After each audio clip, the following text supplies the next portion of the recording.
आपदा में जिन्होंने अपने को खोया, हमें उन्हें नहीं लौटा कर ला सकते,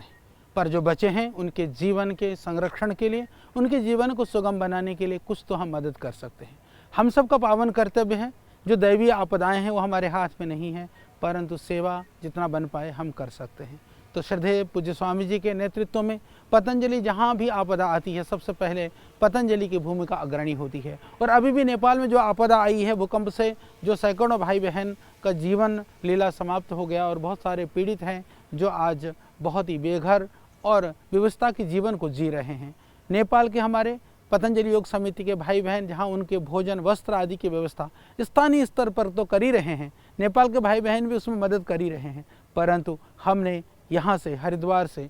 पतंजलि इस परिसर से आप देख सकते हैं कि लगभग ये 8-9 ट्रक सामान, जहाँ ये 50 टन सामान जो उनके लिए आवश्यक है, यहाँ भोजन का सामान है, वो कंबल है, टेंट है, यहाँ पर बर्तन भी हैं, जो श्रद्धेय स्वामी जी के पीड़ा को मानवीय संवेदना को दिखाने के लिए नहीं, संवेदनात्मक साथ से सहयोग करने के लिए हम यहाँ से प्रेषित कर रहे हैं। तो हमें इस बात को कहते हुए सुखद अनुभूति है कि पतंजलि के जो सेवा कार्य है वह मानवीय संवेदनाओं में सर्व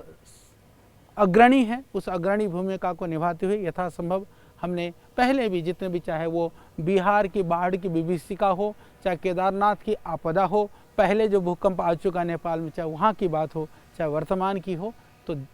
जहाँ पर भी इवन हम लोगों ने, चाहे वो कश्मीर के अंदर भी जब पिछले बार जब बादल फट करके बाढ़ की विभीषिका हुई थी, दक्षिण में केरला की बात हो, नॉर्थ ईस्ट में आसाम की बात हो, जहाँ कहीं भी आपदा आती है पतंजलि सबसे पहले खड़ा रहती है। तो पतंजलि संस्थान के द्वारा श्रद्धेय स्वामी जी के नेतृत्व में इसी तरह से अभी हम वहाँ के लिए भेज रहे हैं।